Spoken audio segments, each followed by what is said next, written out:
बिस्मिल्लाहिर्रहमानिर्रहीम। अस्सलाम वालेकुम नाज़रीन, आप देख रहे हैं गोइंग अंडरग्राउंड और मैं हूं आपका होस्ट बिलाल हैदर चट्टा। नाज़रीन, आज हम इश्यूज़ पर बात करें। मुल्क के अंदर क्या हालात हैं, क्या सिचुएशन चल रही है। यहाँ पर chief justice of Pakistan Umar Ata Bandial साहब, हमने देखा कल सुप्रीम कोर्ट के बाहर और इस्लामाबाद के अंदर दफ़ा 144 का नफाज था। 144 टुकड़े किए गए उस दफ़ा 144 के जो इस्लामाबाद में थी और हुकूमती अरकान की जानिब से, हुकूमती इत्तेहादियों की जानिब से मौलाना फजलुर रहमान अपने साथ मदरसों की एक बड़ी तादाद में लोग लेकर वहाँ पर पहुँचे और उनके साथ उनके हमरा पाकिस्तान पीपल्स पार्टी और मुस्लिम लीग नून के कारकुनान भी शामिल थे। सब ने मिलकर भरपूर एहतजाज किया सुप्रीम कोर्ट के बाहर। और उसके बाद जब एहतजाज शाम को मौलाना साहब के खिताब के बाद उन्होंने उस एहतजाज को वहाँ पर ख़त्म किया और जो टारगेट अचीव करना चाहते थे शायद अचीव कर लिया, चूँकि बहुत धमकाया गया। सुप्रीम कोर्ट के बाहर जजेस हजरात को बहुत सी बातें की गई, जो कुछ कहा गया। Chief justice of Pakistan Umar Ata Bandial साहब ने भी ये कहा कि बहुत सी बातें बाहर खड़े होकर की जा रही हैं, बहुत कुछ कहा जा रहा है। मरीम नवाज़ साहिबा को देखें तो शायद जब से उनकी अपनी इलेक्शन कैंपेन चल रही है तब से लेकर अब तक वो चीफ़ जस्टिस साहब को भरपूर आड़े हाथों ले रही हैं। और मरीम औरंगज़ेब साहिबा की बात करें तो उन्होंने धमकियाँ लगा दी chief justice of Pakistan Umar Ata Bandial साहब को, बाकायदा नाम लेकर यहाँ तक कहा कि घरों में घुसकर आग लगाई जा सकती है और न जाने क्या। इस सब के बावजूद हमारे चीफ़ जस्टिस साहब और हमारी अदालतें बड़े सब्र और तहम्मुल का मुजाहिरा कर रही हैं। जो कुछ उन्हें करना चाहिए, जो तौहीन अदालत और जो कुछ यहाँ पर हो सकता है, वो सब कुछ नहीं किया जा रहा। शायद कोशिश की जा रही है किसी तरह इन सब लोगों को खुद ही समझ आए, खुद ही ख्याल आए, और it is not the right time of action I guess. और चीफ़ जस्टिस साहब इस टाइम पे जो कुछ कर रहे हैं, जो इस मुल्क के अंदर हो रहा है, आइन और कानून की बालादस्ती, आइन की बालादस्ती की बात यहाँ पर कहा जाता है पार्लिमानी हजरात की जानिब से, पार्लियामेंटेरियंस की जानिब से। वो ये कहते हैं कि हम हैं आइन के पासदार, हम हैं जिन्होंने आइन बनाया, हम हैं आइन के रखवाले। और आइन को पामाल करने वाला कौन है इस मुल्क के अंदर? शायद यही लोग। क्योंकि इस टाइम पे अगर हम अपनी नेशनल असम्बली को देखें, वहाँ पर कोई अपोजिशन नहीं है। अपोजिशन लीडर हैं राजा रियाज साहब, जो गुफ्तगू वो फरमाते हैं अपने ही उस लीडर के बारे में जिसके नाम पर वोट लेकर आए थे, जिसके नाम पर टिकट थी उनकी, पाकिस्तान तहरीक इंसाफ, मुनहरिफ रुकन है उसके, लेकिन अपोजिशन लीडर हैं नेशनल असम्बली के अंदर। क्या खूबसूरत नेशनल असम्बली चल रही है, क्या आइडियल नेशनल असम्बली है किसी भी हुकूमत के लिए, जिसमें कोई अपोजिशन ना हो, अपोजिशन में बात करने वाला कोई ना हो, और जो अपोजिशन लीडर हो वो आप ही की ज़बान बोलता हो, बल्कि आपसे बढ़कर अलकाबात से नवाजे अपने ही उस लीडर को जिसके नाम पर वो आया हो। फ्लोर क्रॉसिंग कोई जुर्म नहीं है हमारे मुल्क के अंदर। बड़े फ़ख्र से बात करते थे राजा रियाज साहब कि मैं मुस्लिम लीग नून की टिकट पर आऊँगा, इसके बाद मुस्लिम लीग नून की टिकट लूँगा और उस पर आऊँगा। फिर शायद अब उन्हें खदशात पड़ चुके हैं कि मुस्लिम लीग नून उन्हें टिकट नहीं देगी, और बहुत से और भी तकलीफ़ों का इजहार उन्होंने किया पार्लियामेंट में खड़े होकर। यहाँ तक फरमाया कि अब ये लोग पहचानते भी नहीं हैं हमें, हम ना होते तो इन्होंने आज जेलों में होना था। आज गाड़ियों पर झंडे लगाकर फिर रहे हैं तमाम मिनिस्टर्स, तो ये हमारी वजह है, ये कहा उन्होंने। और बहुत सी बातें की। फिर उसके बाद कुछ सेटलमेंट हो गई तो राजा रियाज साहब दोबारा खुश हो गए। ज़ाहिर है जिसकी जितनी औकात होती है उसको उतना मिल जाए तो दैट पर्सन गेट्स सेटिस्फाइड। और इस मुल्क में क्या हो रहा है यहाँ पर, आज देखा जाए पाकिस्तान तहरीक इंसाफ को, तो शायद सबसे मुश्किल वक्त इस टाइम पे पाकिस्तान तहरीक इंसाफ पर है। 9 मई को जो वाक़यात हुए इंतहाई काबिल मज़म्मत है। हमारी फ़ौज, इस मुल्क की फ़ौज, पाक फ़ौज हमारे मुल्क की फ़ौज है और हम सब के लिए काबिल एहतराम है। हमारे तमाम शोहदा, हमारे तमाम फ़ौज के वो लोग जो इस मुल्क पर अपनी जानें कुर्बान करते हैं, उनसे बढ़कर इस मुल्क की कोई खिदमत नहीं करता, उनसे बढ़कर इस मुल्क की कोई हिफाजत नहीं करता। क्योंकि मुल्क की हिफाजत सिर्फ पाक फ़ौज करती है, और पाक फ़ौज ने ही इस मुल्क की हिफाजत की है, पाक फ़ौज ही इस मुल्क की हिफाजत करती रहेगी इंशाअल्लाह हमेशा। हमारी फ़ौज है तो हमारा मुल्क है, और फ़ौज सलामत रहेगी तो मुल्क सलामत रहेगा। यहाँ पर जो कुछ हुआ, जितना गंद फ़ौज के बारे में बका गया, जो शरपसंद अनासिर थे उनके ख़िलाफ़ क्रैकडाउन होना चाहिए, लेकिन शरपसंद अनासिर के ख़िलाफ़ ही होना चाहिए, ना कि सियासी पार्टी के तमाम लोगों को उसमें रगड़ दिया जाए। और इस टाइम पे हुकूमत ये चाहे कि तमाम सियासी हरीफ़ों को उन पर वो सारा मलबा डाला जाए, वो सारा गंद उन पर डाला जाए और किसी भी तरह से इनको किया जाए। लेकिन जो ख़बरें आ रही थी शायद कि पाकिस्तान तहरीक इंसाफ पर मुश्किल वक्त है, उसकी कुछ हकीकतें हमारे सामने आना शुरू हो चुकी हैं। पाकिस्तान तहरीक इंसाफ के बहुत से अरकान पार्टी छोड़कर जा रहे हैं। इस टाइम पे इमरान खान साहब का साथ नहीं दिया जा रहा। कहा यह जा रहा है कि शायद फ़ौज के मुखालिफ एक बयानिया बन रहा है पाकिस्तान तहरीक इंसाफ के अंदर, इसलिए पार्टी से तमाम लोग रुखसत ले रहे हैं।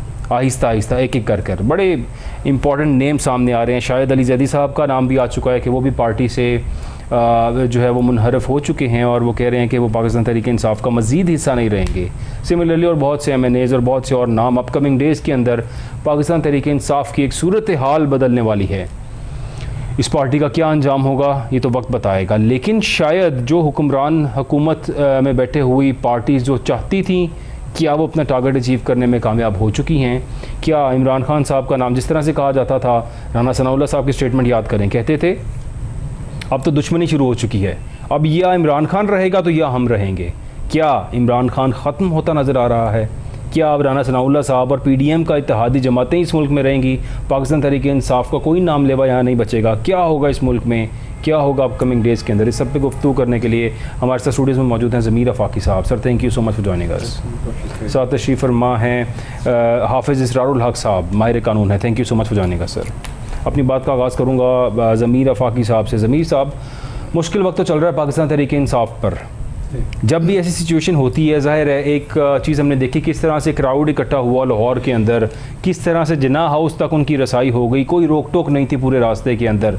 जो कुछ हुआ इंतहाई काबिल मज़म्मत है। कायद आज़म मोहम्मद अली जिन्ना की रिहाइश गाह थी और कायद आज़म ने अपनी उस रिहाइश गाह को इस रियासत के सपुर्द किया और डोनेट कर दिया, पाकिस्तान के लिए वक्फ़ कर दिया उसको। फिर उसके बाद से वो बड़ी एक हसास इमारत रही, चूँकि कोर कमांडर लाहौर साहब की रिहाइश गाह थी और हमेशा वो उसमें रिहाइश पजीर रहे। लेकिन उस दिन हमने देखा कि यहाँ पर किसी किस्म के कोई पुलिस नहीं थी फोर्स रोकने के लिए, किसी किस्म की कोई फोर्स रोकने के लिए नहीं थी। लोग बड़े आराम से वहाँ तक गए और बड़े आराम से उस घर के अंदर एंटर हो गए। इस तरह से लगा जैसे शायद किसी यूनिवर्सिटी के अंदर एंटर हुआ जा रहा है। यानी वो फुटेजेस देख के लोग हैरत ज़दा थे कि किस तरह से लोग एंटर हो सकते हैं उस एक जगह पर जहाँ पर चिड़िया भी पर नहीं मारती थी। लेकिन ये सब कुछ हुआ यहाँ पर हमारे मुल्क के अंदर।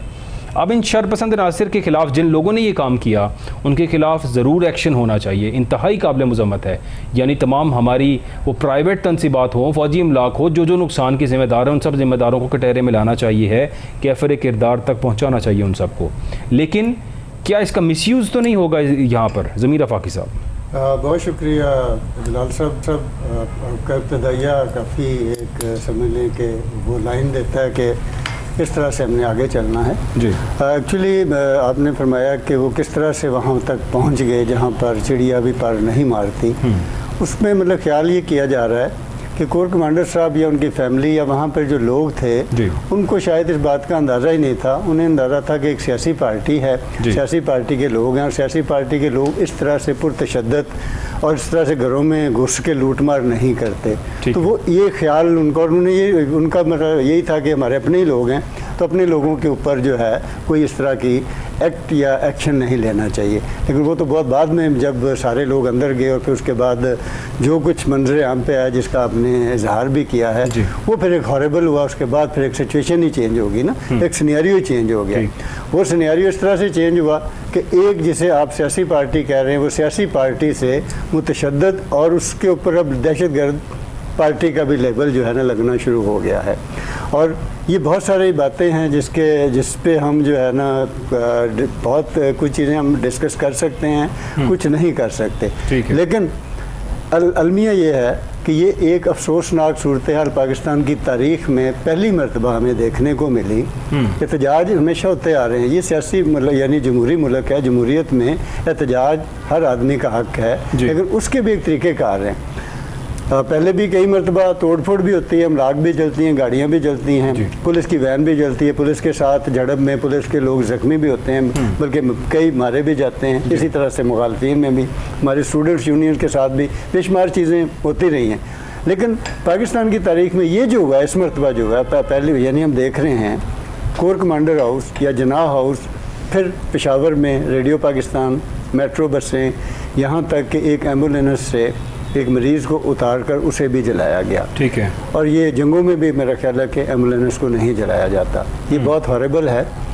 ऐसे हमें जो है ना आगे ठंडे पेटों नहीं गुजरना चाहिए, देखना चाहिए कि ये सारा तशद्दुद क्यों आया, इतनी नफ़रत कहाँ से पैदा हुई। अब मुझे अगर मतलब बात करने दें तो मैं समझता हूँ कि इस पार्टी के जो सरबराह हैं उन्होंने नफ़रत के बीज ही बोए हैं, नफ़रत बोई और नफ़रत काटने को मिल रही है अब, और उसका खमियाजा भी ज़ाहिर उन्हें भुगतना पड़ेगा। अभी आगे, अभी तो शुरुआत हुई है ना, अब आगे आगे देखिएगा, अभी तो 1 2 4 लोग जो हैं उनसे साइड पे हुए हैं। और ये हमेशा आप ये याद रखिएगा कि कभी भी हम जब दुनिया पूरी में जब तशद्दुद ग्रोह जब इस तरह की इमलाक को, लोगों की चीज़ों को जलाते हैं, मारते हैं, मारदार करते हैं, उनकी हमायत कोई भी नहीं करता। बिल्कुल, आपने भी अपने इब्तदाई में बयान किया कि शरपसंद अनासर, जी बिल्कुल, ये शरपसंद अनासर से आगे बढ़कर जब अभी आगे जाएंगे, इस वक्त आपको पता है कि कोई 8000 के करीब लोगों के ऊपर मुकदमात यानी दर्ज कह लें या उनकी एक लिस्ट बनी है, उसमें से 4000 लोग पकड़े जा चुके हैं। उन 4000 में से भी जो है जो लोग थे गिल्टी थे, वो तो उनमें से आधे भाग गए और उनके बहन भाई पकड़े जा रहे हैं ना, उनको ले जाकर बंद किया जा रहा है। ठीक है, उन बेचारों का कोई कसूर नहीं। कानून ये कहता है कि जी किसी बेगुनाह को, यानी भाई के जुर्म पे किसी भाई को नहीं पकड़ा जा सकता, भाई मतलब बाप के जुर्म पे बेटे को नहीं पकड़ा जा सकता। लेकिन जिस तरह जितनी शिद्दत के साथ ही अमल हुआ है ना, रियासत ने उससे ज़्यादा शिद्दत के साथ जो है ना क्रैकडाउन शुरू किया। ठीक है, अब इस क्रैकडाउन के बाद ये इन सारे मतलब मुझे जो जिस बात का दुख और अफसोस हो रहा है, इनमें बेशुमार वो बच्चे हैं जो कोई स्टूडेंट थे, कोई पढ़ रहे थे, उनमें बच्चियां भी हैं, ख़वातीन भी हैं, कोई यूनिवर्सिटियों हैं, कोई कॉलेजों में हैं। अब जब सारे के सारे लोग ये रिकॉर्ड याफ्ता हो जाएंगे, दहशतगर्दी कोर्ट्स में इनके मुकदमात चलेंगे, किसी को सज़ा होगी, तो इनका फ्यूचर क्या है? फिर ये भी कहा जा रहा है कि अब मिलिट्री कोर्ट जो हैं उसके ऊपर जो है ट्रायल होगा। तो मिलिट्री कोर्ट का ट्रायल भी सारों को पता है कि किस तरह से क्या होगा। अभी तक जो है जो पीटीआई है, इमरान खान साहब ने कोई खुल के या जिसे कहते हैं ज़ोर से ना मजम्मत की है और न इस बात को उन्होंने कहा। उन्होंने जब कोर्ट में जब गए, आपको याद होगा, चीफ जस्टिस साहब ने कहा कि जी बाहर देखें आपके लोग क्या कर रहे हैं, कम से कम आप मजम्मत कर दें और उन्हें रोक दें। तो उन्होंने बड़े मतलब उससे जो उनका एक लावाली सा अंदाज़ है कि जी मुझे तो पता ही, मैं तो अंदर था, बाहर क्या हो रहा है मुझे नहीं पता। जबकि उनकी पिछली कोई तकरीरें आप देख लें तो उसमें उन्होंने वाज़ेह लफ्ज़ों में नहीं, लेकिन ये जिहाद का भी वो अरेस्टेड थे, उन्हें क्या पता बाहर क्या हो रहा होगा। सर अरेस्टेड बंदे के पास ना टीवी होता है, ना कोई सोर्स ऑफ इंफॉर्मेशन है, कोई मोबाइल नहीं होता। लेकिन देखिए जब पता होगा उन्हें कि क्या हो रहा है। आप उनके मतलब कुछ पिछली थोड़ी सी तकरीरें देख लें कि इमरान खान साहब हर रोज की आप उनके हर रोज है। और मैंने हमेशा अपनी पार्टी को तलकीन किया कि कभी भी ऐसे कोई मुहर्रिकात में एंटर नहीं होना चाहिए, कभी ऐसी हरकतें नहीं करनी चाहिए, पुरतशद्दुद वाक़ियात नहीं, बल्कि मैंने हमेशा अमन का दर्स दिया अपनी पार्टी को। इमरान खान साहब ने उन्हीं के बेशुमार ऐसे लोग हैं जो इस मिशन को जिहाद का नाम दे रहे हैं और इमरान खान साहब को जो उतार का दर्जा देते हुए और उनके जो मतलब उनके जो जितने भी हवारी हैं, कारकुन हैं, उनको भी जो है ना एक समझ लें कि उन्हें भी मुकद्दस बनाने की कोशिश की जा रही है। जब इस तरह की अकीदत, कल्ट जिसे हम कहते हैं, वो शामिल हो जाती है, तो वहाँ पर जब किसी पार्टी के लीडर को गिरफ्तार किया जाता है तो वो एक तो पहले से ही बयानिया बना हुआ था।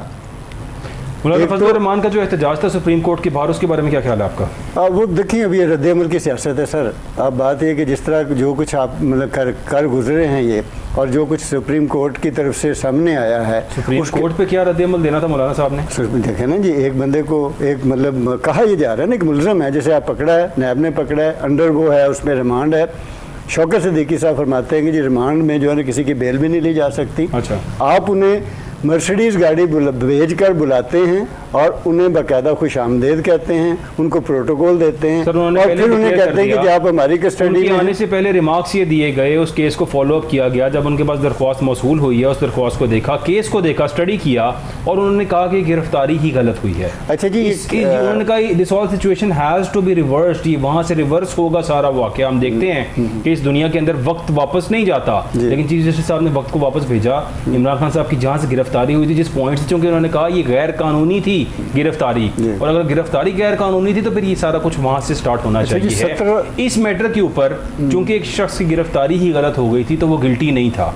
अगर गिल्टी होता तो उसके लिए, और आज भी उन्होंने इस बात की सफाई दी है चीफ जस्टिस साहब ने, जबकि उनको देनी नहीं भी चाहिए थी। लेकिन यहाँ पर चूंकि बहुत से ज़मीर आफाकी साहब जैसे और बहुत से इस मुल्क के अंदर लोग हैं जो तनकीद कर रहे हैं चीफ जस्टिस साहब पर इस बात की कि उन्होंने एक खुश इखलाकी का मुजाहिरा किया है, कि उनको बद इखलाकी करनी चाहिए थी, बदतमीज़ी करनी चाहिए थी उस आने वाले शख्स के साथ। तो ज़मीर आफाकी साहब और इन जैसे बहुत से लोग तहाशा खुश होते कि इमरान खान के साथ बड़ा ठीक किया उन्होंने, चीफ जस्टिस साहब ने एक धुतकारा है, गालियाँ दी हैं, तो इनकी सुकून पहुँच जाता। पाकिस्तान मुस्लिम लीग नून की पूरी पार्टी को, पूरी पीडीएम इत्तेहाद को। लेकिन चीफ जस्टिस साहब ने खुश इखलाकी का मुजाहिरा किया है और आज सफाई भी दिया कि मैं एक खुश इखलाक शख्स हूँ, मेरे पास जो भी अदालत में आता है मैं कोशिश करता हूँ कि मैं खुश इखलाकी से पेश आऊँ, उससे ये बात करूँ। उस पर भी ट्रोलिंग की जा रही है, क्यों ऐसा हो रहा है? अच्छा, जो अपने हमारे जो चीफ जस्टिस साहब हैं, अब जिस सतह पर उन्होंने कोर्ट को, सुप्रीम कोर्ट को ला खड़ा किया है, हर आदमी जो है तनकीद कर रहा है। क्या वो जो 17 हर आदमी तनकीद नहीं कर रहा सर, 17 स्पेसिफिक इस मुल्क के अंदर एक स्पेसिफिक लोग हैं,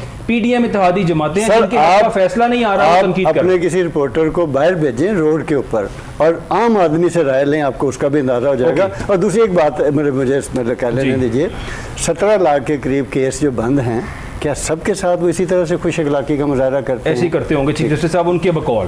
हाफिज इसरारुल हक साहब, चीफ जस्टिस साहब ने खुश इखलाकी का मुजाहरा किया कोर्ट के अंदर। क्या तमाम जजेस आने वाले मुजरिम हो या मुलजिम हो उनसे बदतमीज़ी करते हैं कोर्ट में, या कोशिश करते हैं खुश इखलाकी से बात करने की? बिस्मिल्लाहिर्रहमानिर्रहीम, बहुत शुक्रिया, आपने मुझे मदऊ किया। पहली बात तो ये है कि जो आपने पॉइंट उठाया कि क्या चीफ जस्टिस और बाकी जो दीगर जस्टिस साहिबान हैं या जज साहिबान हैं, जब भी कोई मुलजम या जब भी कोई साइल, हम मुलजम से हट के साइल की तरफ आते हैं, ठीक है, कि जब भी कोई साइल अदालत में पेश हो वो कोशिश करते हैं बड़े अदब और एहतराम के साथ उससे बात करें, इवन अदरवाइज उनको बात करने की ज़रूरत नहीं होती। अगर कौंसल मौजूद ना हो तो कभी भी बद इखलाकी का या बद किरदार अंदाज के अंदर उन्होंने कभी किसी भी साइल के साथ बात नहीं की है। ये बात तो ख़त्म होगी ना यहाँ पर कि चीफ जस्टिस साहिबान ने, चीफ जस्टिस साहब ने क्या कर दिया। ठीक, ये कोई गलत बात नहीं थी। ठीक है, अब सवाल सिर्फ इतना सा था कि जिस अमर के ऊपर उनको ये बात कहना पड़ी, क्या वो बात ठीक थी कि गलत थी? मैं ये समझता हूँ कि इमरान खान साहब की जिस तरह से गिरफ्तारी की गई, उस ऑर्डर को जब उन्होंने एप्लीकेशन दी ऊपर चीफ जस्टिस साहब के पास आई, उसके ऊपर उन्होंने अपनी ऑब्जर्वेशन दी और ऑब्जर्वेशन देने के बाद जो है सारी की सारी बात उनको ये इस तरह से दोहरानी पड़ी। मेरा ख्याल है, मैं ये कहता हूँ कि अगर चीफ जस्टिस साहब ने ऐसी बात कर दी है तो इसमें कोई अमर माने भी नहीं था अगर उन्होंने बात कर दी है। अब बात ये है कि अगर इमरान खान साहब के साथ उन्होंने ऐसे कर दिया तो जो बाकी स्पेशल किस्म की, स्पेशल कैटेगरी के लोग हैं, जिसमें हम लोग ब्यूरोक्रेसी की बात करते हैं, हम हुक्मरान तबके की बात करते हैं, जुडिशरी के जो बड़े लोग हैं उनकी बात करते हैं, वो पेश हों तो उनके साथ क्या सलूक है, ये एक अलग से बात है। सबके साथ इस तरह मैं थोड़ा सा बताऊँ, मैंने कल भी अपने शो में जिक्र किया था, आज फिर बताऊँगा। जब बिलावल साहब पेश हुए तो चीफ जस्टिस साहब ने उन्हें कहा कि आपके नाना का और वालिदा का कत्ल हुआ यहाँ पर, और उसके बावजूद आपके चेहरे पर मुस्कुराहट देखकर मुझे बड़ी खुशी हो रही, बड़े जहाँ दीदा नौजवान हैं आप। इसी तरह शहबाज शरीफ साहब के लिए भी उन्होंने बड़े अलकाबात से उनको नवाजा, और जब वो रोस्टरम पर बुलाया कहा आपके चेहरे की संजीदगी मुल्क व कौम की फ़िक्र का इदराक है, आपकी तैयारी मुकम्मल है, मुझे अच्छा लगा। शहबाज शरीफ साहब के बारे में ही कहा। फिर अभी पिछले दिनों ख्वाजा साद रफ़ीक सिराजुल हक साहब जब पेश हुए, ख्वाजा साहब के बारे में उन्होंने कहा कि आप पुराने सियासी वर्कर हैं, हम आपका एहतराम करते हैं, और साथ ही ये भी कहा कि दरमियानी रास्ते की जिम्मेदारी आप पर भी है। तो चीफ जस्टिस साहब की तो हिस्ट्री है ये कि हर शख्स से खुश इखलाकी से पेश आते हैं। फिर भी कैसी तकलीफ हो रही है इस हुकूमत को और इस हुकूमत के सपोर्टर्स को कि चीफ जस्टिस साहब ने इमरान खान से खुश इखलाकी से बात क्यों की? उन्हें चाहिए था धुतकारते उस शख्स को, तो इनको ठंडक पहुंच जाती वहाँ। देखिए, इस कौम का वतीरा ये बन चुका है कि ये तनकीद बराए तनकीद को पसंद करते हैं। अगर अच्छे तरीके से बात की जाए तो हर अच्छे काम को इन्होंने कंडेम करना अपना वतीरा बना लिया, और यही वजह है कि हालात के बिगड़ने की सबसे अहम वजह यह है कि हम लोगों ने कभी किसी संजीदा काम को सीरियसनेस के साथ लिया ही नहीं है, कभी हम लोगों ने उसको तस्लीम ही नहीं किया। हम अपने मद्दे मुकाबल फ्रीकैन, चाहे वो हुकूमत के हों या चाहे वो अदारों के हों, हमने हमेशा उनको तनकीद की नज़र से ही देखा। तो ये सिर्फ वजह है, इसके अलावा तो मेरे ख्याल में इसके अंदर कोई बड़ी बात नहीं है। अगर उन्होंने चीफ जस्टिस साहब ने उनको ऐसे कह दिया जी बेस्ट लक या गुड ऑफ लक, लेकिन इस बात की तकलीफ लंदन तक हुई है सर। उस शख्स को जो यहाँ से पाकिस्तान से भागा हुआ है, लंदन में बैठा हुआ है नवाज शरीफ साहब, और यहाँ पर बीमारी का बहाना करके गए, खुश व खुरम फिर रहे हैं वहाँ पर, बड़े हैप्पी हेल्दी हैं, कई मुल्कों के सफ़र कर चुके हैं वो, लेकिन पाकिस्तान आने के लिए उनके पास टाइम नहीं है, वक्त नहीं है। आज भी उनके सपोर्टर्स को पता नहीं क्यों शर्म नहीं आती कि वो अपने लीडर को कहीं इस मुल्क के अंदर वापस आए, यहाँ पर रहे, इधर आके सियासत करे। क्या सिर्फ हुकूमत करने ही आएंगे और अपनी ना हुकूमत का बाकी सारा टाइम बाहर गुजारेंगे तो भी लोग यहाँ पर खुश हैं उनसे? I don't know what sort of brain mind और mind set these people have, लेकिन उस शख्स को वापस आना चाहिए। और चीफ जस्टिस साहब की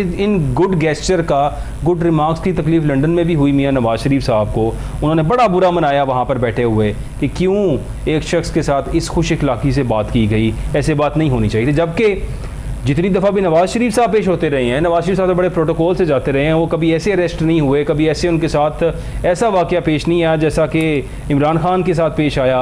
और फिर भी यहाँ पे इस मुल्क के अंदर अब आप देखेंगे दफ़ा 144 का नफाज था वहाँ पर। हाफिज इसरारुल हक साहब, दफ़ा 144 लगती है हम देखते हैं कि जब अपोजिशन वहाँ पर जाती है और जलसा करती है तो शेलिंग होती है, पुलिस की भारी नफरी तैनात होती है, FC बुलाते हैं, रेंजर्स को बुलाते हैं, तलब किया जाता है, रोकते हैं उनको। कल तो ऐसे लगा जैसे दफ़ा 144 सिर्फ पुलिस वालों के लिए थी कि 4 से ज़्यादा पुलिस वाले कहीं इकट्ठे नहीं हो सकते, लोग जो मर्जी करें वहाँ पर। बिल्कुल ये पब्लिक के लिए था। मेरे ख्याल में ये कानून का इस्तेहसाल है और इन अदारों का भी इस्तेहसाल है। पहली बात तो ये है कि कानून हरकत में सिर्फ और सिर्फ इंतकाम की हद तक आ रहा है। अगर देखा जाए इंसाफ की हद तक, तो इंसाफ की हद तक जो ऐसी कोई बात नहीं है। यही लोग जो मफरूर होकर मुल्क पाकिस्तान से बाहर गए हैं, बाहर बैठ के उनको इस मुल्क के बारे में तबसरा करने की इजाज़त तो हम लोगों ने खुद दी है। इन अदारों को चाहिए कि अकल के नाखन लें और ऐसे लोग जो मुल्क के अगर वफादार हैं तो फिर मुल्क के अंदर रहे ना। बीमार थे तो यहाँ पर इलाज हो गया था, अगर इलाज उनका नहीं हो रहा था तो बाहर गए तो इलाज करवा ली, उसके बाद अब आ जाए।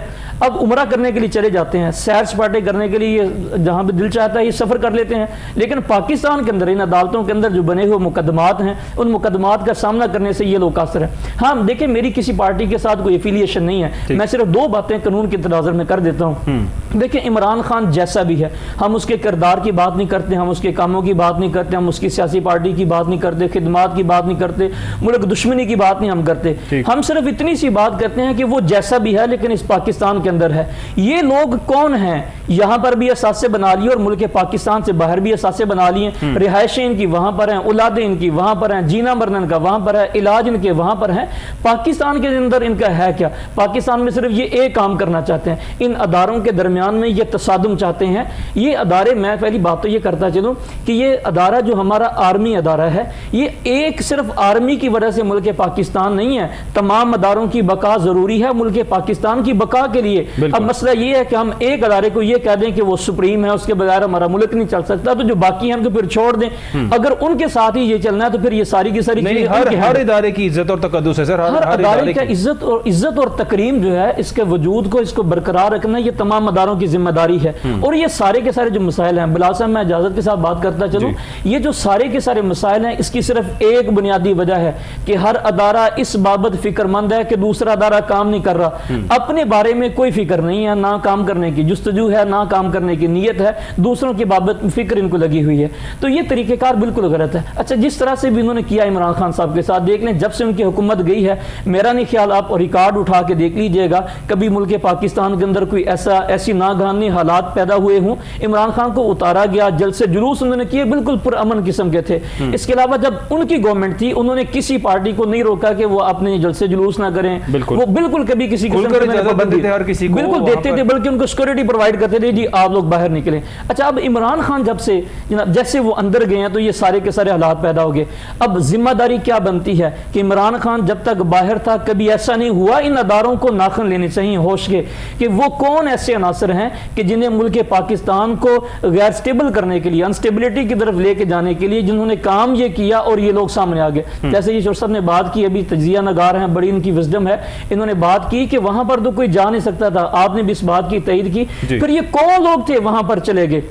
वहां पर फिर कोई पुलिस वाला भी नजर नहीं आया, कोई आर्मी ऑफिसर नजर नहीं आए, वो सिक्योरिटी वाले कहां चले गए?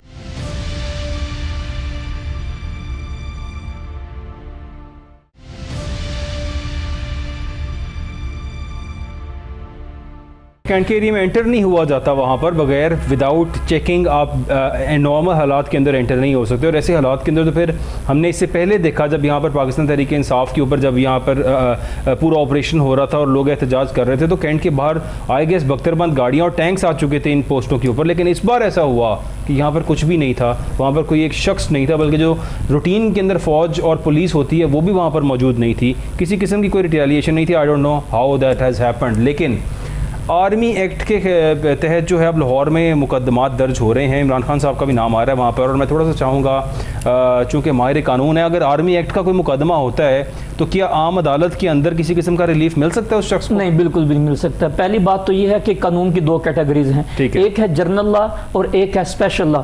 जैसे जनरल लॉ तज़ीरात पाकिस्तान के तहत अगर मुकदमा दर्ज होंगे तो वो आम अदालतें जो हैं, सेशन अदालतें हैं या मजिस्ट्रियल अदालतें हैं, वहाँ पर मुकदमा चलते हैं। जो स्पेशल कैटेगरी के केसेस हैं, उसमें अगर हम एंटी करप्शन की बात करें वो अलग से अदालतें हैं, FIA की बात करें स्पेशल लॉ है, स्पेशल अदालतें हैं। अगर हम दहशतगर्दी की बात कोर्ट्स भी जो है जी वो अलग special- है। इसी तरह से मिलिट्री कोर्ट्स की बात करें, मिलिट्री कोर्ट जो एक्ट है उनका, उसके तहत मुकदमात भी उनके वहीं पर चलेंगे। जब स्पेशल लॉ होगा तो फिर ये सारे के सारे जो मुकदमात हैं, ये जो सारे के सारे जुर्म है, वही एक अदालत ट्राई करेगी और वहीं पर ये मुकदमा चलेंगे। इसलिए ये तमाम के तमाम, अगर कोई ऐसी सूरत हाल बनती है अभी, क्योंकि ये बात सुनने में आ रही है कि मुकदमात उसके तहत जो है सेक्शन 54, 55 और 56 के तहत ये मुकदमा दर्ज करने जा रहे हैं। अगर ये सूरत हाल बनेगी तो फिर ये मुकदमात भी जो है ना वो मिलिट्री अदालतों के अंदर चलेगी, आम अदालतों में नहीं चलेंगे। फिर एक और सबसे बड़ी बात यह है, जब स्पेशल अदालतों के अंदर ट्रायल चलेंगे तो फिर उनके ट्रायल का प्रोसीजर भी फिर अलग है। उसमें स्पेशल लॉ प्रोवाइड कर दिया है कि फिर उनको डे बाय डे चलाया जाता है और फिर 7 डेज के अंदर उनको कंक्लूड किया जाता है। लेकिन आम हालात में अगर देखा जाए तो ये तो फिर सालों साल चलते रहते हैं। इसलिए स्पीडी रेमेडी के लिए, ताकि मुल्की हालात को बेहतर रखा जा सके और अंदर जो बगावत कहीं हो जाए तो उन हालात को भी टैकल करने के लिए मिलिट्री अदालतें और स्पेशल लॉज बनाए जाते हैं ताकि उनके साथ बेहतर अंदाज से नंबर दजमा हो सके। स्पेशल लॉज बनाए जाते हैं, इसीलिए मिलिट्री कोर्ट्स होती हैं और जितने भी आर्मी एक्ट के तहत जो मुकदमात होते हैं वो स्पीडी जो है वो रेमेडी के लिए बनते हैं ताकि यहाँ पर जल्द फैसला हो सके। तमाम जो डिलेज़ होते हैं, चूँकि अदालतों पे ऑलरेडी बहुत ज़्यादा बर्डन है। अगर हम सिविल कोर्ट्स की बात करें, अपनी तमाम अदालतों की बात करें तो उन पे ऑलरेडी यहाँ पर क्योंकि हज़ारों लाखों केसेस होते हैं। ज़बीरा फाकी साहब, यहाँ पर अब जो सिचुएशन हो रही है सर, हुकूमत जिस तरह से अब बिहेव कर रही है, यहाँ पर पकड़ धकड़ का मामला चल रहा है, यहाँ पर तमाम सियासी लीडर्स जो हैं, अब तमाम अपोजिशन के मेन लोगों को उठाया जा रहा है। आज हमने देखा फवाद चौधरी साहब की बहुत सी बचते हुए भागते हुए बहुत सी वीडियो सामने आई, कोशिश कर रहे हैं किसी भी तरह से अरेस्ट से बचा जाए, चूँकि पंजाब पुलिस गई हुई थी उनको इस्लामाबाद लेने वहाँ पर, और इस्लामाबाद हाई कोर्ट में मौजूद थे और वहाँ पर कोशिश करते रहे, प्रिवेंट करते रहे अपने आप को किसी भी तरह अरेस्ट ना हो। सर, शीरी मज़ारी साहिबा का नाम लें, किसी भी लीडर असद उमर का नाम लें, जिसका भी आप नाम लें, हर किसी को अरेस्ट किया जा चुका है। तो क्या ये अब इस सब की आड़ के अंदर पूरी पाकिस्तान तहरीक इंसाफ की लीडरशिप को ही अरेस्ट करना चाह रहे हैं सर? और वो तो तकरीबन मेरा ख्याल है कि सारे हो चुके हैं, आपने बयान किया है। जो जितने मेन लीडर हैं उनके जो उन सारों को, इवन अब कारकुनान की भी लॉन्ग लिस्ट है जिनको सबको अरेस्ट। मैं यहाँ पे मैं एक और बात करना चाहता हूँ, अगर आपने इस मुल्क को खून, आग और इस लूट खसूट से बचाना है, जलाओ घराव से, तोड़ फोड़ से बचाना है, तो इसके ऊपर बहरहाल एक कानून सारी पार्लियामेंट को ये ज़रूर करनी चाहिए कि जिस पार्टी की वजह से कहीं कोई नुकसान और उसके कारकुनों, उनसे वो नुकसान भरा जाए, उनसे 97 में जो सुप्रीम कोर्ट पे अटैक किया था, जो भी है, मतलब मुस्लिम लीग नून की हुकूमत, जो भी, मैंने किसी पर्टिकुलर किसी जमात का नाम लिया, आप नून लीग की तरफ जा रहे हैं। सर, मैं ये कह रहा हूँ कि सब के क्या आज की हुकूमत अगर ये कानून बनाती है तो क्या वो 97 से शुरू होंगे या आज के बाद से शुरू होंगे? अगर आज भी बन जाए तो आइंदा मैंने आइंदा के लिए हम अपने मुल्क को बचाना चाहते हैं तो ये आपको कानून बनाना पड़ेगा और इन लोगों की जायदादें बेच कर, देखे ना, किसी का एक बेचारे का गरीब आदमी का रिक्शा जला देते हैं और इतने करोड़, 1500 करोड़ रुपए का नुकसान हुआ है, 1500 करोड़ रुपए का नुकसान हुआ है। और ये वो वाला इसमें नुकसान शामिल नहीं है जो 5, 7, 8 दिन जो नेट बंद रहा है उसकी वजह से जो कारोबारी नुकसान हुआ वो इसमें शामिल नहीं है। और ये 600 करोड़ का तो वो है जो अमलाक जलाई गई। जब बेनज़ीर भुट्टो साहिबा शहीद हुई थी तब क्या हुआ था सर, कितना नुकसान हुआ था? देखें वो और इसको आप उसके साथ नहीं मिला सकते। ये क्रिमिनल एक्ट था, वो एक जज्बातीपन था और उस वक्त जो हुआ था, एक शहादत हुई थी लीडर की, गाड़ियां जलाई, एक शहादत हुई थी एक लीडर की, ठीक है। और उस वक्त उनकी लीडर ने, उस वक्त जरदारी साहब का आप किरदार देखिए कि उन्होंने वो पूरा जो आग लग सकती थी उसको उन्होंने रोका। यहाँ तो आग लगाई गई, यहाँ तो यास्मीन राशिद जो है इकट्ठे होकर जरदारी साहब के किरदार की बात हो रही है कि उन्होंने उस तमाम आग लगने को रोका, जबकि मेरा ख्याल है कि इस मुल्क के अंदर कोई ऐसा शहर नहीं बचा जहां पर लोगों की गाड़ियां, मोटरसाइकिलें, इमारतों को ना जलाया गया हो, दुकानें ना लूटी गई हो, बैंक ना लूटे गए हो। इस कदर इंतशार फैला था बेबी के शहीद होने पर। आज आप कह रहे हैं ये बिल्कुल ऐसा नहीं है, इंतशार नहीं फैला था, कुछ मतलब वाकयात हुए थे। अगर वो जिस तरह का रिवेंज अगर सामने आता तो फिर तो मुल्क के साथ क्या होना था किसी को तसव्वुर भी नहीं है। क्या रिवेंज? लेकिन 1 से 2 दिन में सारी चीजें सामने आ गई थी। देखें, 2 बातें, वो शहादत हुई थी एक बड़ी लीडर की, इमरान खान साहब पर हमला हुआ, ये क्रिमिनल एक्ट था। ये क्रिमिनल एक्ट था जिसको गिरफ्तार किया गया। क्या आप एक क्रिमिनल एक्ट में गिरफ्तार बंदे की हिमायत करेंगे? ठीक है, मुझे अदालतें पता है, की आप इमरान बात खान साहब करते पे हैं। जब हमला हुआ, उनको गोलियां लगी, तब भी उनके वर्कर्स को खदशा था कि शायद खान साहब को इस दुनिया से चले गए, उनको उनकी कहीं मौत वाक़या ना हो जाए, वो कहीं पे उनको जो है सियासी शहादत ना मिल जाए, वो शहीद ना हो जाए, ये उन्हें खदशात लाख हो चुके थे। चूँकि इमरान खान साहब पर जो है वो असैसिनेशन अटैम्प्ट हुई थी, गोलियां लगी थी उन्हें, तब इनकी पार्टी ने क्यों नहीं तमाम इमलाक जलाए, तब क्यों नहीं फौजी तनसीबात के पीछे देखिए, पड़ उसी गए, वक्त वो बंदे पकड़े गए, यही तो पार्टी उसी- है, उसी यही वक्त वो- पाकिस्तान तहरीक इंसाफ है, लेकिन तब ये वाकयात क्यों नहीं हुए और अब क्यों उस वक्त वो बंदा जो जिन्होंने मतलब ये गोलियां चलाई थी वो पकड़े भी गए, बाद में ये भी साबित हुआ कि मतलब अब देखें ना, वहाँ पे तजाद पैदा हो गया, कॉन्फ्लिक्ट पैदा हुआ कि जिन्होंने ये खुद करवाया है। जब आप किसी इन्होंने चीज खुद को करवाया, जब तजाद पैदा कर देते हैं तो वहाँ सूरत हाल ही और हो जाती है। बेनज़ीर अभी भुट्टो साहिबा की शहादत पे क्या हुआ था वहाँ पे कि उस टाइम क्या पता चला था, बंदा नहीं पकड़ा गया था, कुछ भी नहीं हुआ था, आज इसलिए तक लोगों ने बताइए ना सब कोई कुछ पकड़ा गया अभी? किया। आज तक नहीं पकड़ा गया, ठीक है, आज तक पकड़ा गया उनमें से कोई भी? उनमें से कोई भी नहीं पकड़ा गया, बल्कि उनके बेटे बिलावल साहब जो हैं वो तो अब इस टाइम पे वज़ीर भी हैं, फेडरल मिनिस्टर हैं, और अभी तक कोई तहकीकात नहीं, अभी तक मेरा ख्याल है शायद कोई सीरियस ही नहीं है इस सारे केस के ऊपर, कैसे कि क्या होगा यहाँ पर। इसरारुल हक साहब, क्या कहता है कानून कि यहाँ पर जो कुछ हुआ है और जो कुछ होना चाहिए, जिस तरह से पार्लियामेंट के अंदर चीफ जस्टिस साहब के खिलाफ रेफरेंस लाने का फैसला कल किया गया था, आज पार्लियामेंट में अप्रूव कर दिया गया उसको कि चीफ जस्टिस साहब के खिलाफ रेफरेंस जो आ चुका है, क्या होगा इस रेफरेंस में सर? पहली बात तो ये है कि ये रेफरेंस नहीं है, ये रेजोल्यूशन उन्होंने पेश की है अभी कि हम लोग रेफरेंस भेजेंगे। रेफरेंस तो ये इनकी एक सुजेशन है, जिसे हम लोग कहते हैं कि ये सुजेशन है इनकी तरफ से, इसकी फाइनल अप्रूवल जो है वो तो प्रेसिडेंट साहब ने देनी।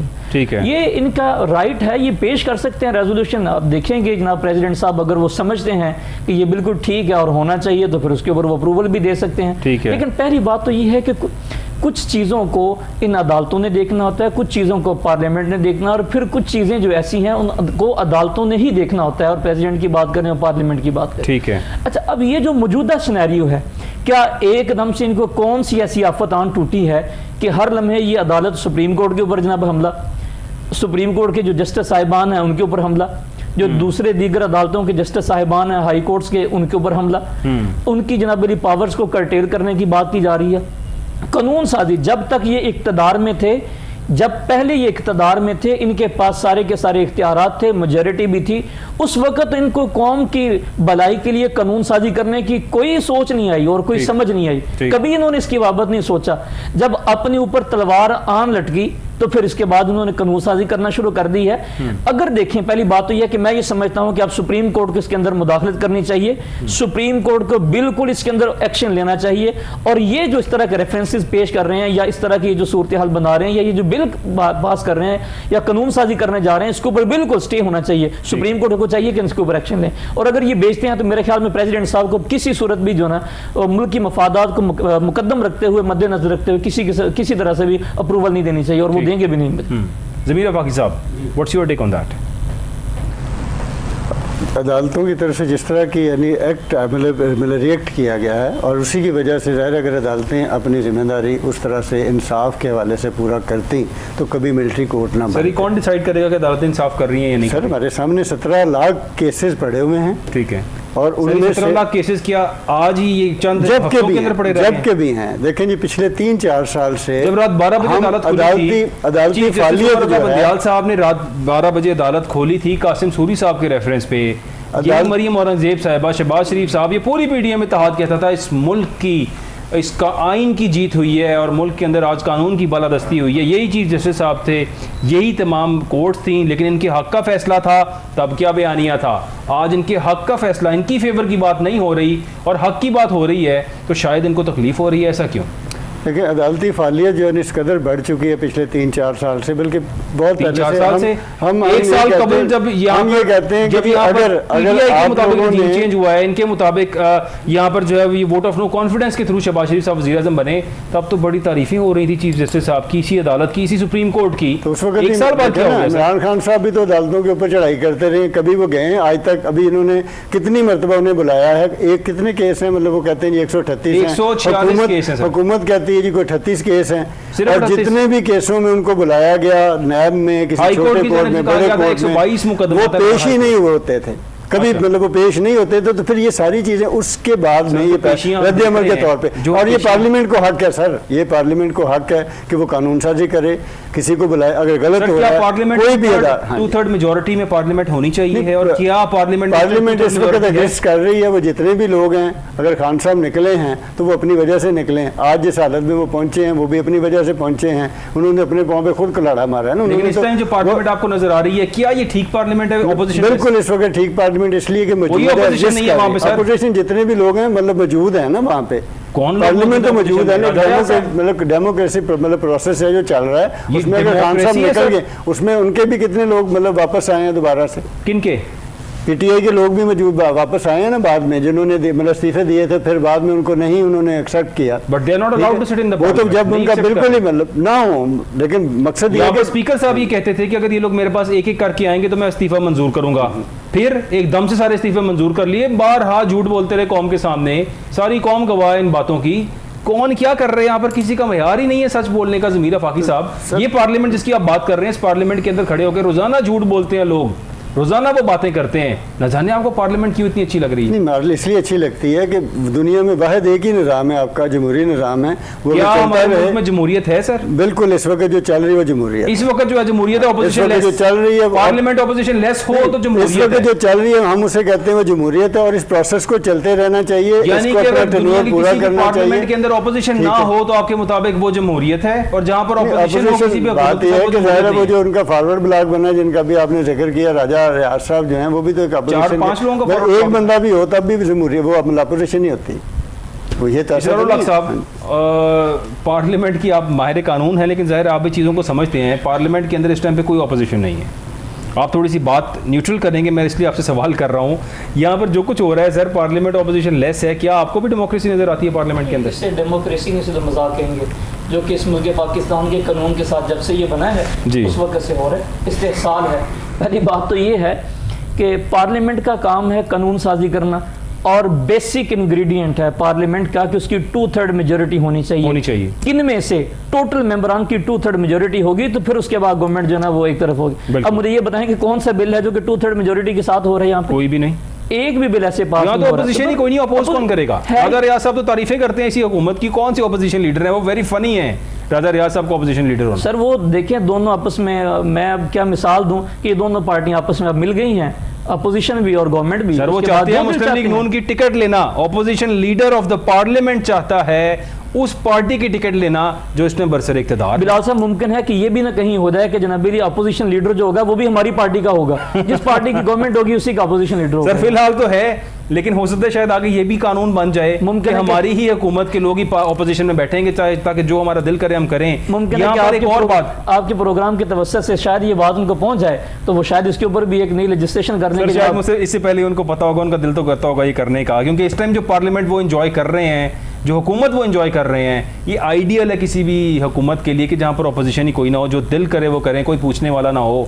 क्या कमाल का माहौल है। तो इन्हें पार्लियामेंट का बिल पास हो गया है।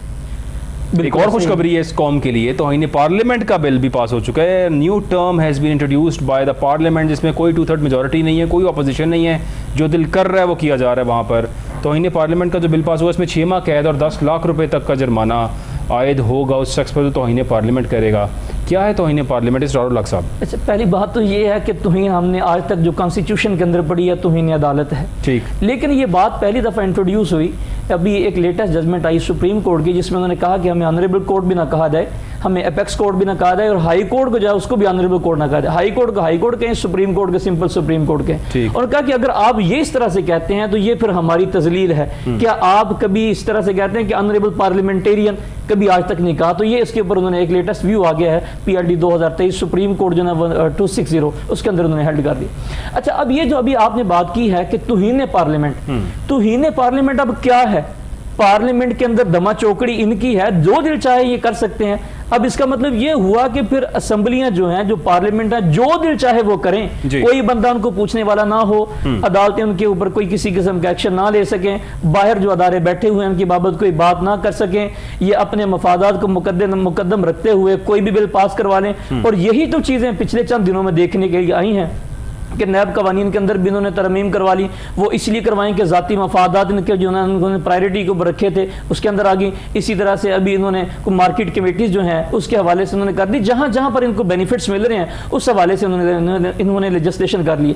इसका मतलब ये हुआ कि जब इस तरह के बिल पास हो जाएगा तो कोई अदारा, कोई शख्स इनकी बाबत बात करने वाला नहीं होगा, कोई बंदा इनको तनकीद करने वाला नहीं होगा, कोई बंदा इनको बताने वाला नहीं होगा कि आपने ये जो बिल पास किया है, ये जो काम करने जा रहे हैं ये गैर कानूनी है, गैर आईनी है, गैर इखलाकी है और इसको नहीं होना चाहिए। इसका मतलब ये हुआ कि फिर ये आल इन आल हो गए हैं। मैं ये समझता हूं कि अगर इस तरह की सूरत हाल है तो फिर एक ही सिस्टम इस मुल्क के अंदर चल सकता है और वो है सदारती निज़ाम। पार्लियामेंट को बनाने की जरूरत क्या है?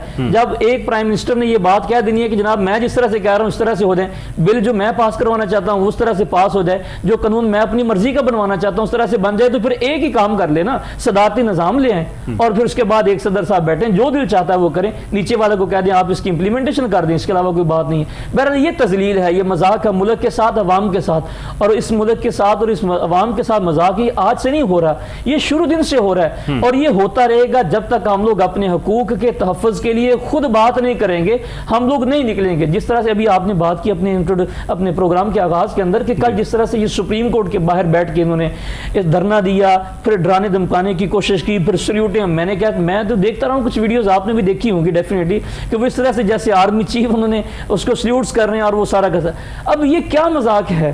क्या हमारे हाथों कोई अदारा, कोई जो है बंदा महफूज नहीं है? हम क्या बद इखलाकी और बद किरदारी की सियासत, और क्या हम इसी काम के लिए लगे रहेंगे? मेरे ख्याल में इसके लिए चाहिए कि संजीदा होकर कुछ जिम्मेदारों को वो बैठें और बैठने के बाद मुल्की मफादात को, इन अदारों के मफादात को मुकद्दम रखते हुए देखें। अदारे की शनाख्त है, किसी ऑफिसर की या किसी ओहदेदार की कोई शनाख्त नहीं है, वो उस सीट के ऊपर बैठा हुआ तो वो है, जब सीट से उतर गया तो इसका मतलब ये हुआ कि हमें अगर डेकरम को बहाल रखना है या अगर हमें डेकरम बनाना है या हमें स्टेटस को मेंटेन रखना है, उसके लिए हमें उस सीट को ऑनर देनी होगी कि जो सीट पे बैठेगा वो बैठे या ना बैठे, वो सीट जो है वो हमारे लिए इंपॉर्टेंट है। तो पार्लियामेंट के कानून के हवाले से जो भी उन्होंने बात की है और इन्होंने सजाएं भी मुकर्रर कर दी, ये बिल्कुल नाइंसाफी है और इसको जो ना वो कलअदम करा देना चाहिए कि प्रेसिडेंट साहब इसको पास ना करें, क्योंकि मैं ये समझता हूं पिछले चंद दिनों में इन्होंने जिस तरह से लेजिस्लेशन करने की कोशिश की और फिर चीफ अपना प्रेसिडेंट साहब ने बड़ा संजीदा किस्म का व्यू लेते हुए उन्होंने कहा कि नहीं, इस तरह की कानून साजी नहीं की जा सकती और उन्होंने फिर उनको पास भी नहीं किया, उन्होंने उसके ऊपर साइन भी नहीं किए। लेकिन चूंकि आप प्रोसीजर एक उसमें दिया हुआ है, एक बार भेजेंगे, वो अगर नहीं बनते तो फिर दोबारा से रिमांड कर दिया जाएगा, दोबारा से अगर होने के बाद फिर ऊपर चला जाए तो ऑटोमेटिक, अगर फिर भी वो साइन नहीं कर देंगे तो ऑटोमेटिकली लॉ बन जाएगा। अब इसके अंदर भी तरमीम होनी चाहिए कि अगर प्रेसिडेंट को आप लोगों ने बिठाया हुआ तो फिर उसकी कोई ना कोई तो उसकी ताकत हो, कोई ना कोई इसके पास इख्तियार हो कि अगर वो सेटिस्फाई नहीं हो रहा या आप लोग उसको सेटिस्फाई नहीं कर रहे हैं तो फिर मेरा ख्याल में उसको कुछ ना कुछ तो इज्जत और तकरीम देनी चाहिए, उसके ओहदे का कोई ना कोई तो बाहर रखना चाहिए स्टेटस। लेकिन अगर आप लोगों ने अपनी मर्जी के कानून साजी करनी है तो फिर मेरे ख्याल में बेहतरीन तरीकाकार ये है कि सदारती निज़ाम को ले आएँ और जो मौजूदा सदर साहब उनको घर भेज दें। ज़मीर अफाकी साहब, I have last minute sir, तो इन्हें पार्लियामेंट का जो बिल पास हो गया है 6 माह कैद 10 लाख जुर्माना, ठीक हुआ सर? मैं पहले एक छोटी सी बात कर लूँ। सदारती कानून की बात फरमा रहे हैं हमारे फारूक दोस्त जी। इमरान खान साहब यही लाना चाह रहे थे सदारती निज़ाम जो है जिसमें 2035 तक मतलब जिसे कह लें कि कुल्ले मुख्तार, यानी उनके मुंह से जो निकले जिसकी गर्दन उड़ानी है उड़ा दी जाए, उस तरह की एक शक्ल थी जिसे इन्होंने जब अब ये अदम एतमाद हुआ है और ख़त्म किया गया ना, तो सदारती निज़ाम तो फिर इस तरह का होता है जो जिस पे इन्होंने फरमाया कि डिक्टेटरशिप होती है, वो जो मर्जी करे तो उसमें फिर जमहूरियत नहीं चलती। दूसरी बात अब सदारती निज़ाम है, मुख्तलिफ देख लें कंट्रीज के अंदर कौन सी गर्दनें उड़ रही हैं ज़मीर अफाकी साहब, क्या? लेकिन ये जो लाना चाह रहे थे ना, जो जिस तरह का इमरान खान साहब, क्योंकि वो सर वो तो आपको बताया होगा इमरान खान साहब रखते हैं, वो कहते हैं कि जी मेरे मुंह से जो बात निकले, जिस तरह से अगर मतलब आप रिकॉर्ड पे चीजें कही होंगी, मौजूद होंगी, ये बैठ के मतलब रूम में बैठ के अपने मुखालफिन को जब कहते थे ना गिरफ्तार करो, तो बड़े अजीब से अल्फाजों के साथ ही याद सर किया वो तो करते सब थे कुछ सामने आ गया किसके कहने ठीक पे है। क्या होता था। खान ठीक साहब ने है। उस तमाम बातों को बता दिया किसके कहने पे कौन कमांड तो कर फिर रहा ये था, कौन चले क्या जाते घर ना करते, इतने चूचे थे कि जी किसी के कहने के ऊपर बैठ के तो वो वजारत उस्मा जो है एंजॉय कर रहे हैं, घर चले जाते। तो इन्हें पार्लियामेंट का तो एब्सोल्युटली बिल पास जब हो गया। नॉट इन्होंने कहा है तो फिर रिजाइन करते और घर चले जाते, मुझे तो काम ही नहीं करने दिया सर, जा तो घर चले जा रहा। चुके पूरी हैं। यानी अब वजारत तो उस्मा एंजॉय भी की, सारा कुछ किया, और जब यानी हाथ में कुछ नहीं रहा तो फिर अपने सारे लोगों को लेकर बाहर निकले। तो आज 8 लोग इन्होंने कैद करवा दिए, सर, your comment बच्चे on बेचारे, पार्लियामेंट और उनको कोई पूछ नहीं रहा।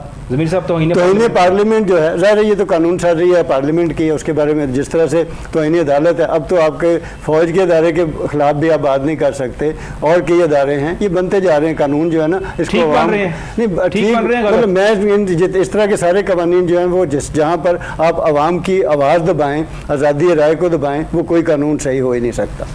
जहाँ पर आप आवाम की आवाज़ दबाएं और जहाँ पर आवाम के हक़ की बात ना हो वो कोई कानून ठीक नहीं हो सकता। शायद इसीलिए यहाँ पर ऐसी कानून साजी हो रही है। बहुत शुक्रिया ज़मीर आफाकी साहब आपका, हाफिज़ इसरारुल साहब आपका बहुत शुक्रिया। नाज़रीन, मुल्क के अंदर आज चीफ जस्टिस साहब ने ये कहा और उन्होंने गुजारिश की तमाम सियासी पार्टियों से और तमाम लोगों से कि बैठ के आपस में म्यूचुअली डिसाइड कर लें, कोई हल निकाल लें इसका, और मुज़ाकरात किए जाएँ। मुज़ाकरात is the only solution in this country, यही होना चाहिए यहाँ पर। अल्लाह करे तमाम सियासी पार्टीज आपस में बैठें और मुज़ाकरात करें, लेकिन ऐसा होता नज़र नहीं आ रहा। जितनी पकड़ दकड़ और पार्टी छोड़ने के लिए अब तमाम पाकिस्तान तहरीक इंसाफ के लोग कह रहे हैं, फ्यूचर कुछ डिफरेंट नज़र आ रहा है। आप सबका देखने का बहुत शुक्रिया। अल्लाह हाफ़िज़।